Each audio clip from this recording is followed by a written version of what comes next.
Namaste everybody, welcome to another episode of BetoEats. Today we are talking about the similarities between how Mexicans celebrate Christmas and how Indians celebrate their festivals. And of course, there will be some food coming up, so stay tuned. Chalo, let's go!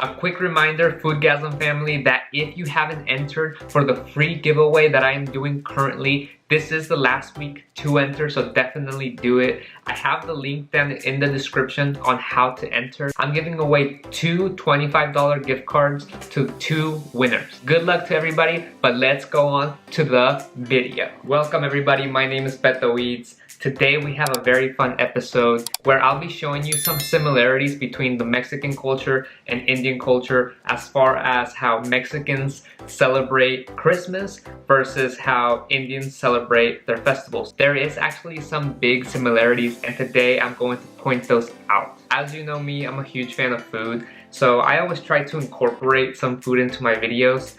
Today we are working with some masala chai. This is really hot. Masala chai that I just made. Oh, that's great. And we do have some tamales.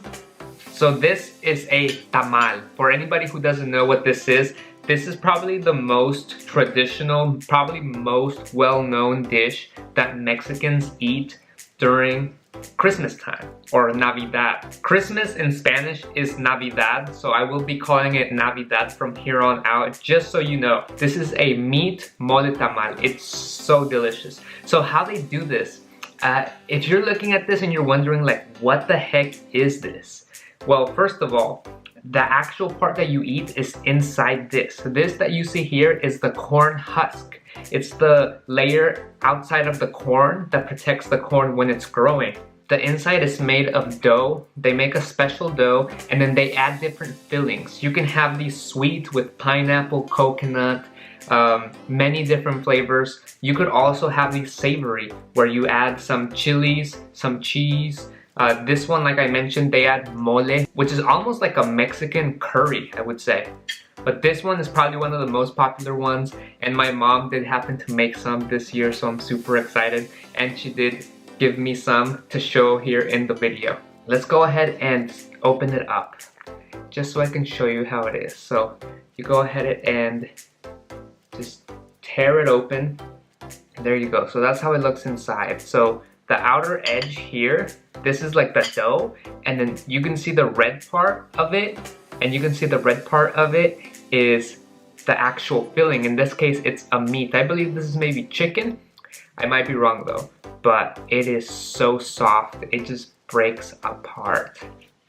Oh yeah. And no, you do not eat the corn husk part. That's only there. They use it because they steam it inside of these. So I have seen some dishes in India where they steam it inside like a banana leaf or something like that. This is similar to that, except you steam it inside a corn husk leaf. Oh yeah, look at that. Oh, okay, before I do start the video and doing the similarities, I have to get into this. Cheers, everybody.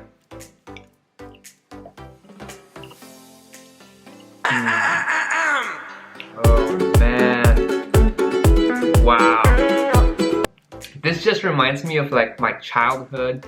It reminds me of Mexico. It reminds me of my family. It's so delicious. When you get a chance, do try some. I have tasted some that they sell at the stores that aren't the best, so maybe don't buy the ones that are frozen at the store. Usually the best ones that you can get is the ones that are being sold by like a Mexican family or a Mexican mom. Don't mind me, I'm just enjoying my life. The very first similarity is that Navidad is a time to bring your family together, your friends, even your neighbors, people around the block that you live in. For Christmas in Mexico, you have what's called a posada. And normally during the Christmas time, it's at a bigger scale. Because normally like when you have your birthday party or something like that, it's more like your immediate family, the people that you live with, maybe you invite some other relatives. But when it comes to Navidad, when it comes to these posada parties that you have, you invite pretty much anybody who's walking down the street, anybody who's in your neighborhood. Of course, you would invite your friends and your family too, and you just come and have a good time and celebrate with the family and your community. A posada usually consists of, you know, caroling, kind of like singing some songs. It consists of some prayer. It consists of piñatas, which is usually more fun for the kids, for the younger kids.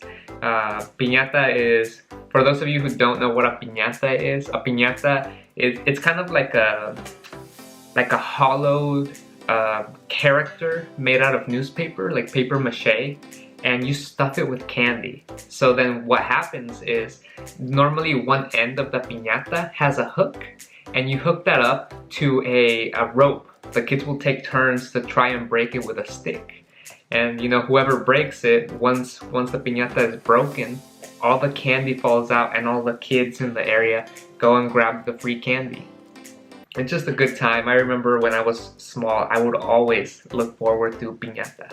Many of the Indian festivals, such as Diwali, is also a time where family comes together, a time where, you know, your community gets together for that main reason, for whatever the celebration is for. In this case, it's Diwali. They come together and all celebrate as a big community, as a big family. And that is why that was similarity number 1. Similarity number 2 is definitely my favorite, which has to be the food. Like I mentioned, in Navidad, there is so much food. There's the food that you specifically eat for Navidad. The main top dishes are definitely the tamales, the ponche, which pretty much means punch. It's a drink, it's a hot drink that you put a lot of different fruits into it. You put cinnamon, sugar, all that good stuff, and you make a really delicious hot beverage. Another very popular dish is pozole, which is like a Mexican stew, I would say, almost like a soup. You take the corn kernels, and that's gonna be like the main thing that's in there, but then you add chicken, vegetables, hot sauce, whatever your delight is. There is many versions of it. It's pretty delicious. I would have to say it's not my favorite, but it is pretty good. In my family, we also have buñuelos during that time. Buñuelos is almost like, it tastes almost exactly like a jalebi. I remember when I first tried jalebis for the very first time, I was like, this tastes like a buñuelo. So if you want to try the Mexican version of jalebi, you have to try buñuelos. In India, it's similar. Depending on the festival that's going on, you do have your specific food that you eat for that time, whether it's an actual dish or maybe it's even sweets. I have noticed that in India, sweets are very popular during some festivals, and that would be similarity number 2, which is having specific food for those specific occasions. And similarity number 3 is that this celebration usually takes place because of our religion.